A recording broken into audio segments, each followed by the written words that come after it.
மெரிபா paneer soda. I trust மெரிபா. அத்தனை பிழைகள் அன்றைக்கு இருந்தது. மாண்பு உறுப்பினர் உட்காருங்க. உட்காரணுமா? உட்காருங்க, நான் பேசுறேன். உட்காருங்க. இல்ல உட்காருங்க ப்ளீஸ். எல்லா வானிலை மாற்றங்களுக்கும் பெஸ்டா இருக்கும் இந்த ரூபிலெக்ஸ் பெயிண்ட்ஸ். வர்ணம் பூசுவதற்கு மட்டுமல்ல, உங்கள் வீட்டை பாதுகாக்கவும் ரூபிலெக்ஸ் பெயிண்ட்ஸ். மாண்புமிகு உறுப்பினர் திருமதி பிரேமலதா விஜயகாந்த் அவர்கள்.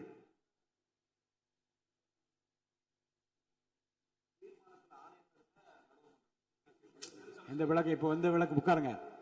உட்காருங்க, தயவுசெய்து உட்காருங்க. தயவுசெய்து திரும்ப திரும்ப அதை பற்றி பேசாதீங்க. இல்லை இது பாருங்க, நீங்க தயவுசெய்து உட்காருங்க.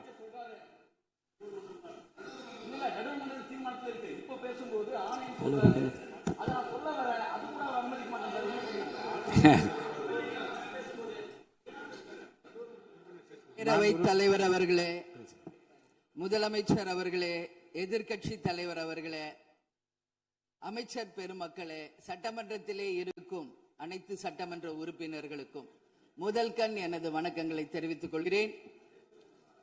52 ஆண்டுகள் முடிந்து 53வது ஆண்டில் அடியெடுத்து வைக்கும் நமது முதல்வர் அவர்களுக்கு உங்கள் அண்ணன் கேப்டன் விஜயகாந்த் அவர்கள் சார்பாகவும் தேசிய முற்போக்கு திராவிட கழகத்தின் சார்பாகவும் எங்களுடைய மனப்பூர்வமான பிறந்த நாள் வாழ்த்துக்களை இந்த அவையிலே தெரிவித்துக் கொள்கிறேன்.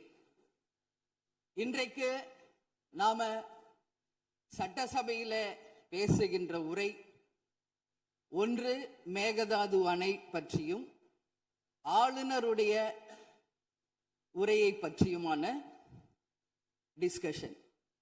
சற்றேறக்குரிய 1.5 மணி நேரமா ஒரே டாபிக் தான் இங்க போயிட்டு இருக்கு. அந்த வாய்ப்பு அனைத்து சட்டமன்ற உறுப்பினர்களுக்கும் சமமாக வழங்கப்பட வேண்டும் என்ற வேண்டுகோளை பேரவைத் தலைவருக்கு நான் வைக்கிறேன். நிறைய பேருக்கு வாய்ப்பு கிடைக்குது, நிறைய பேருக்கு வாய்ப்பே கிடைக்காமையே போயிடுது. இது சட்டமன்றம், எல்லாருக்கும் ஈக்குவாலிட்டி, எல்லாருக்குமே வாய்ப்பு தரணும் பேசுறதுக்கு. அது நீங்க அவைத்தலைவர் அவர்கள் நீங்க அதை பார்த்துக்கோங்க. அதுக்கு அடுத்தது அன்று ஆளுநர் உரை, அது தமிழ்தாய் வாழ்த்தோடு ஆரம்பிக்கப்பட்டதை தேசிய முற்போக்கு திராவிட கழகம் மனப்பூர்வமாக அதை வரவேற்கிறோம். அதே போல ஆளுநர் உரை அன்றைக்கு ஆளும் கட்சியின் உரையாக இருந்தது என்பதை யாரும் மறுக்க முடியாது. ஒரு ஸ்போக்ஸ் பர்சன் மாதிரி ஆளுங்கட்சியை பற்றி மட்டுமே அவருடைய உரை இருந்தது. நமது தமிழ் மொழி தாய்மொழி, நம்மளுடைய அன்னை தமிழ் அன்னை.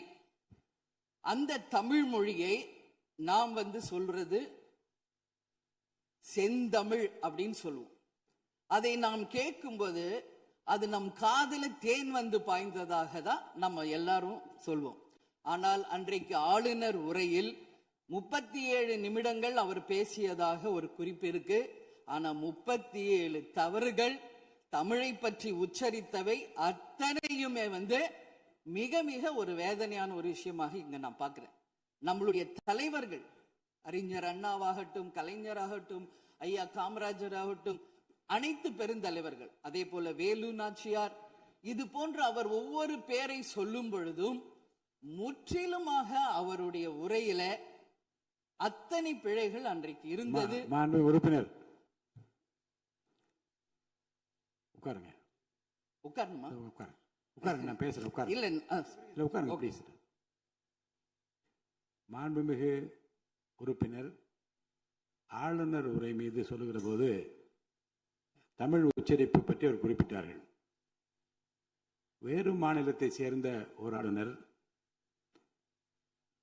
அரசின் சார்பில் இங்கே தன்னுடைய உரையை அவைக்கு படிக்க வந்தபோது புதிதாக தமிழகத்தில் வந்திருக்கிற வேறு மாநிலத்தை சேர்ந்த நம்முடைய ஆளுநர் முதலில் எல்லா தலைவருடைய பெயரையும் உச்சரிக்க முயன்றதையே நாம் முதல்ல பாராட்ட கற்றுக்கொள்ள வேண்டும்.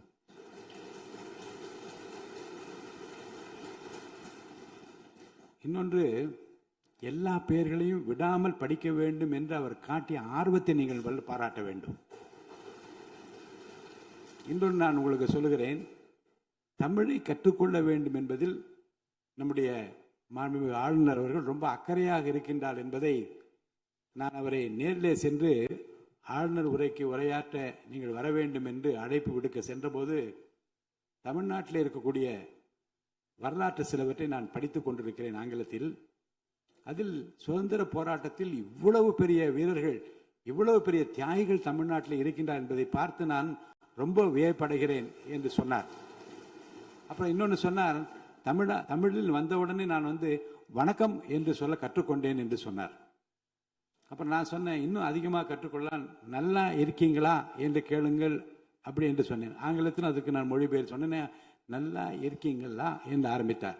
நான் உடனே பதில் சொன்னேன், நல்லா இருக்கேன், ஐ எம் ஆல் ரைட் என்று சொன்னேன். உடனே அதை ரிப்பீட் பண்ணார். இதை சொல்லுவதற்கு காரணம் என்ன என்றால், தமிழ்நாட்டுக்கு வந்திருக்கிற, நம் நிலைமையை புரிந்திருக்கிற, நம் உணர்வுகளை புரிந்திருக்கிற ஒரு மாண்புமிகு ஆளுநர் இங்கே படிக்க முயலுகிற போது உச்சரிப்பு வருவது கொஞ்சம் சிரமமாகத்தான் இருக்கும்.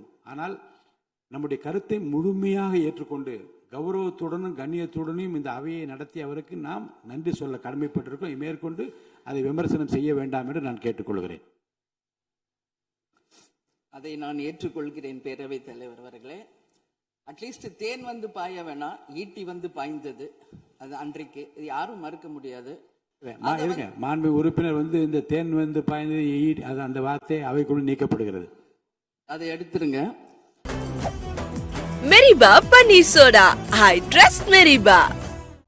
எல்லா வானிலை மாற்றங்களுக்கும் பெஸ்டா இருக்கும் இந்த ரூபிலெக்ஸ் பெயிண்ட்ஸ். வர்ணம் பூசுவதற்கு மட்டுமல்ல, உங்கள் வீட்டை பாதுகாக்கவும் ரூபிலெக்ஸ் பெயிண்ட்ஸ்.